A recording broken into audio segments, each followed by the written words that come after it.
Hey there, so today we're going to talk about this device right over here, and this is the iPad with iOS 10.2.1, and we're going to be talking about the tips and tricks of this device. It works for the iPhone and iPad, so let's begin.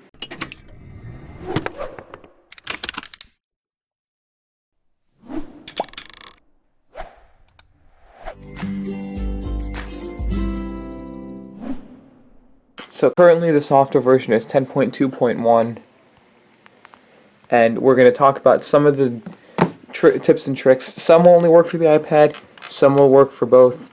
So the first thing that I want to talk about is when you open up this home button thingy, instead of swiping to do this and type in your password, you now have this where it shows this.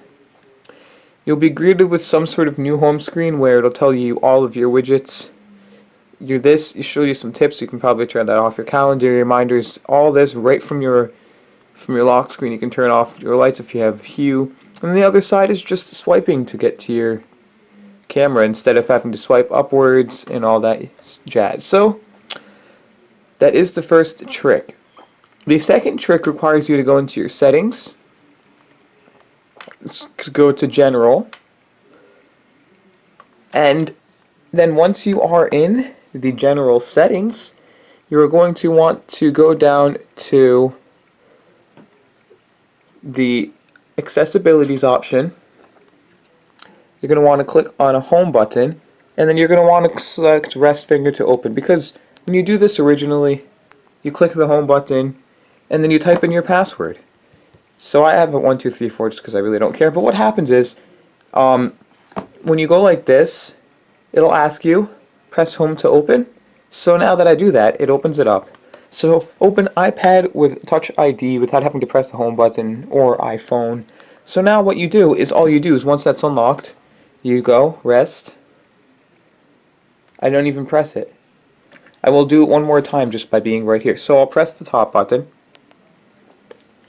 I will do this just so you can hear. So you can hear the click there. So that is that. So now you don't have to. Okay, so now there's a thing called raise to wake. I don't think it works on the iPhone or iPad, but it doesn't work on the iPhone or on the iPad. But there is an option right under auto lock called raise to wake, where it will automatically, when you raise your device like this, it will unlock it or open it up. Now, the next trick is customizing your widgets. So up here in the notification bar, I don't care about that, you have your widgets. So they have two new widgets available. I can edit them. I have Chrome, TV, recently played, so I added my own over here. As you can see, the last two, you can click edit and add your own. And over here you can do the same exact thing over here, edit, you can add your own, which then transfers over to this page where you can edit them too, and then that brings up that. So that is literally just this type of screen. And now that's just basic. The next thing is control center. You swipe up to get to your control center. It's been split into two windows, making it less baffling to the eyes. So you have all of this, then you have your music. So you do just have basic stuff, then your music, and that's that. And now I don't have Touch ID on this thing, but Touch ID could work. And now a tip for one of these things is Apple has let me go over here to the emoticons. Now Apple has, I don't give a crap. So Apple has added in the emojis a water pistol. But you better watch out when you make that gesture, because sometimes there are, as you can see, the water pistol. So there are people that don't have, instead of it showing up as the water pistol, it'll show up as the actual gun. So you need to be careful about that, and so it doesn't show up like that. Then another thing is, you probably already know about this, but it's just a cool feature. You can type in, under the messages, you can type congrats, send it, and it does all that. But you can also go like that, to that arrow, and or you can go like this and do hello. You can send it. Or you can go like this. You can sketch again. And then what will happen, so it'll do the same effect again. As you can see, it'll type it. You can go like this, and it'll draw it for you.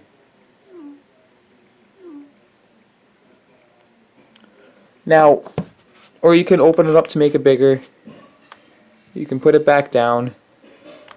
So that's how you draw. I've haven't fooled around with this that much, but you can draw. Now, and another thing you can do is under the clock now, there is an option called Bedtime, where underneath the bed, you can press introducing bedtime. Going to bed and waking up at the same time every day are keys to healthy sleep. Bedtime can help. After a few simple questions to set up your current wake up alarm, get a reminder when it's bedtime. So get started. What time would you like to wake up? Which day of the week should it go off? How many hours of sleep do you need each night? And then it'll set it to that. I'm not going to set this. I can probably cancel it. So, back. How many hours of sleep do you need each night? When you like a bedtime reminder at bedtime 15 minutes before, and then you can do that.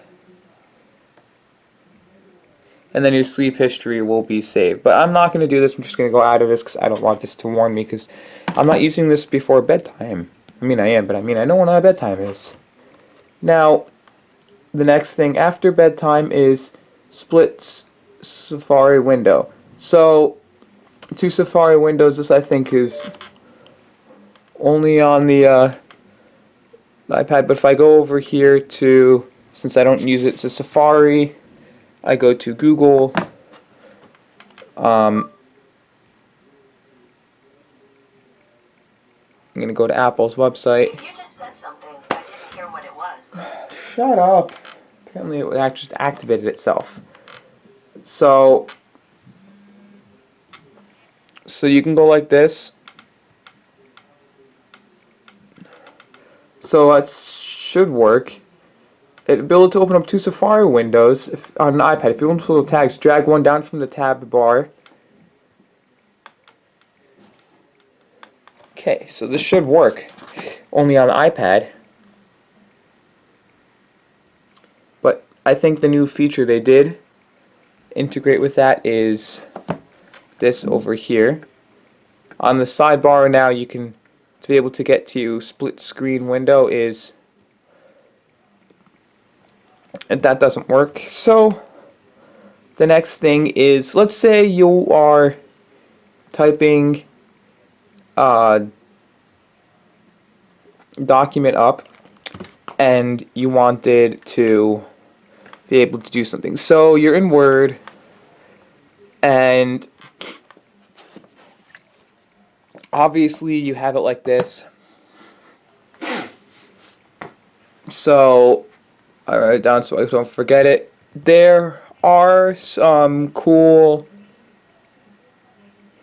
things I do. So let's say you like listening to music. So you swipe over from that side and you can find Pandora or whatever apps are supported from this sidebar, which isn't Spotify. That doesn't show up.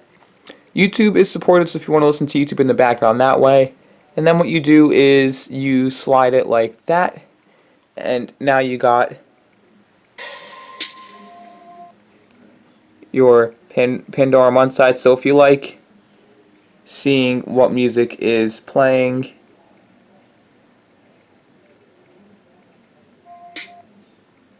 you can actually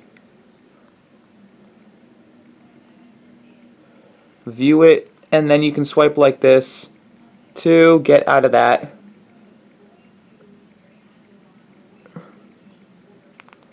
And then you can swipe up to get rid of it. But I mean, it works. And if you did like this video about some tips and tricks for the iPhone and iPad, please leave a like down below, comment, subscribe, and as always, enjoy the rest of your day. And bye-bye.